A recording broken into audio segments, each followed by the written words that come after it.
Hello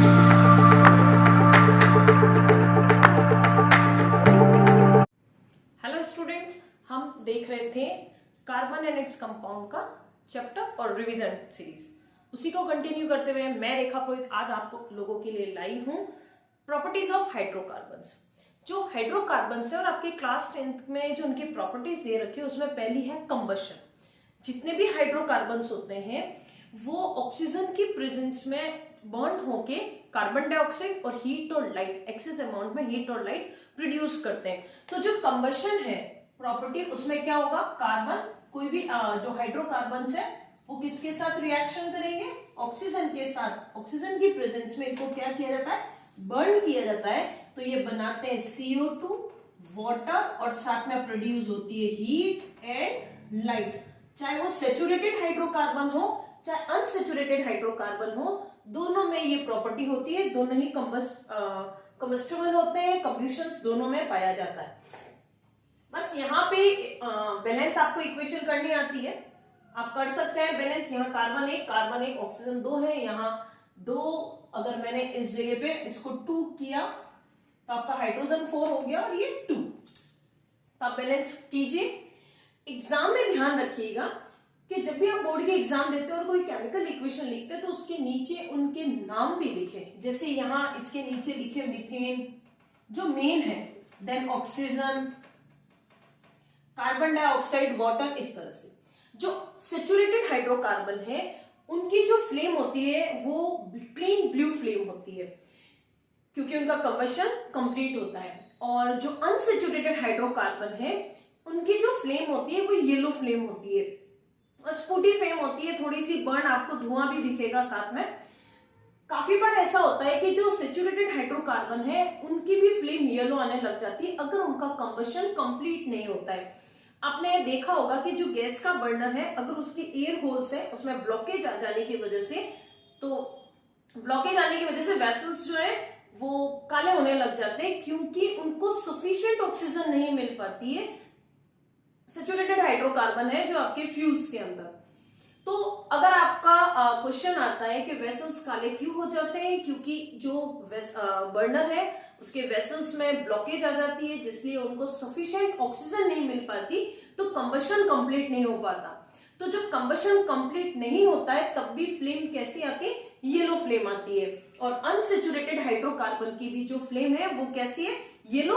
और saturated hydrocarbon की flame कैसी होती है, ब्लू फ्लेम होती है। ये पॉइंट याद रखिएगा। आपको अगर डिफरेंस दे दिया जाए बड़ा क्वेश्चन तो उसमें ये पॉइंट लिखा जाएगा। सेकेंड जो आती है प्रॉपर्टीज, फर्स्ट कंबशन, सेकेंड आता है ऑक्सीडेशन। जितने भी ऑक्सीडेशन मतलब ऑक्सीजन का ऐड होना। अब यहाँ पे इसका अपन एल्कोहल है, आपकी बुक में जो दे रखा है एल्कोहल CH3OH। अगर हम इसको एल्कलाइन KMnO4 और एसिडिक K2Cr2O7 के साथ हीट किया जाए एज अ कैटलिस्ट, ये दोनों ऑक्सीडाइजिंग एजेंट है।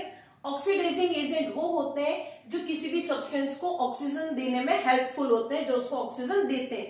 तो ये दोनों ऑक्सीडाइजिंग एजेंट है, alkaline KMnO4 and acidic K2Cr2O7 की प्रेजेंस में ये एल्कोहल बदल जाएगा ओइक एसिड में, ये हो जाएगा ओइक एसिड। तो ये भी ऑक्सीडेशन रिएक्शन है। तो नेक्स्ट जो आपका आता है, नेक्स्ट जो रिएक्शन है वो है आपकी एडिशन, हाइड्रोजनेशन। हाइड्रोजनेशन का मतलब होता है बच्चों हाइड्रोजन का एडिशन। हाइड्रोजन का एडिशन अनसैचुरेटेड हाइड्रोकार्बन में। ये रिएक्शन सिर्फ और सिर्फ अनसैचुरेटेड हाइड्रोकार्बन शो करते हैं। ये भी आप डिफरेंस में लिख सकते हैं जब केमिकल डिफरेंस पूछा जाए सैचुरेटेड और अनसैचुरेटेड में। तो हाइड्रोजनेशन में क्या होगा कि कोई भी सैचुरेटेड हाइड्रोकार्बन है अगर उसको हाइड्रोजन के साथ रिएक्शन कराया जाए निकल, प्लेटिनम या किसी कैटलिस्ट की प्रेजेंस में, तो सैचुरेटेड हाइड्रोकार्बन में कन्वर्ट हो जाता है। तो इस तरह से रिएक्शन होती है। तो आपको ध्यान में रखना है कि हाइड्रोजनेशन रिएक्शन सिर्फ अनसैचुरेटेड हाइड्रोकार्बन शो करता है, सैचुरेटेड हाइड्रोकार्बन शो नहीं करेगा। इस रिएक्शन को एडिशनल रिएक्शन भी कहा जाता है और ये हाइड्रोजनेशन ऑफ वेजिटेबल ऑयल की रिएक्शन भी कहलाती है। आपको डॉक्टर काफी बार एडवाइस करता है वेजिटेबल ऑयल लेने से और घी एनिमल फैट लेने से मना करता है। क्यों? क्योंकि जो वेजिटेबल ऑयल है उसमें फैटी एसिड की, वो एक अनसैचुरेटेड हाइड्रोकार्बन में, और उनमें फैटी एसिड की चेन छोटी होती है। फैटी एसिड की चेन छोटी होने के कारण वो आपके लिए यूजफुल है, जबकि एनिमल फैट सैचुरेटेड हाइड्रोकार्बन है और उनमें एनिमल जो फैटी एसिड्स होते हैं उनकी एक लॉन्ग चेन होती है, जो कि बॉडी के लिए हेल्थ वाइज सही नहीं होता। तो ये भी क्वेश्चन पूछा जा सकता है, वेजिटेबल ऑयल का हाइड्रोजनेशन पूछा जाए तब भी आपको यही रिएक्शन लिखनी है। और लास्ट जो रिएक्शन आती है वो आती है सब्स्टिट्यूशन रिएक्शन, सब्स्टिट्यूट करना। और ये जो सब्स्टिट्यूशन रिएक्शन है ये सिर्फ सैचुरेटेड हाइड्रोकार्बन शो करते हैं। तो सैचुरेटेड हाइड्रोकार्बन जैसे CH4, अगर मैंने इसको क्लोरीन के साथ रिएक्शन करे, किसकी प्रेजेंस में? सनलाइट की प्रेजेंस में, तो यहाँ पे एक हाइड्रोजन को सब्स्टिट्यूट करेगा एक Cl, तो ये CH3Cl हो गया और HCl बाई प्रोडक्ट बन गया।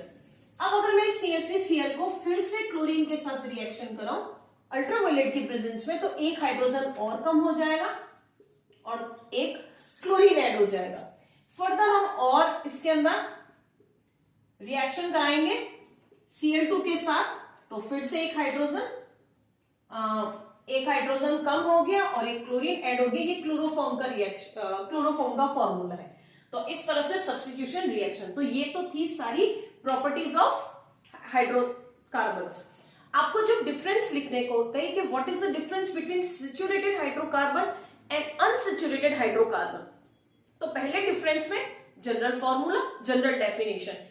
सैचुरेटेड हाइड्रोकार्बन वो हाइड्रोकार्बन्स होते हैं जिनमें कार्बन कार्बन के बीच में सिंगल बॉन्ड होता है, और अनसैचुरेटेड हाइड्रोकार्बन जिसमें कार्बन कार्बन के बीच में डबल बॉन्ड या ट्रिपल बॉन्ड होता है।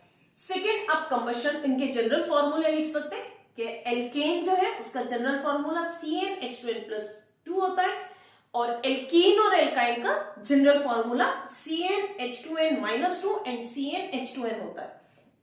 देन आप उसी डिफरेंस के पॉइंट में ही लिखेंगे कंबशन, और आप बताएंगे कि जो कंबशन है दोनों ही कंबशन दोनों में होता है, लेकिन जो सैचुरेटेड हाइड्रोकार्बन है उनमें जो फ्लेम होती है वो कैसी होती है?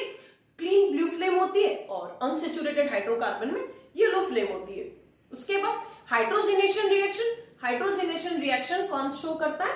अनसैचुरेटेड हाइड्रोकार्बन करता है, और आप रिएक्शन भी लिखेंगे उसमें, तब आपको फुल मार्क्स मिलेंगे और एक बहुत ही इंप्रेसिव आंसर होगा आपका। और उसके बाद substitution reactions can show by saturated hydrocarbon, और अनसैचुरेटेड हाइड्रोकार्बन उस रिएक्शन को शो नहीं करते। तो ये हमारा यही टॉपिक खत्म होता है। आप अपनी रिएक्शंस को लिख लिख के याद करिए, कोई डाउट हो तो हमसे पूछिए।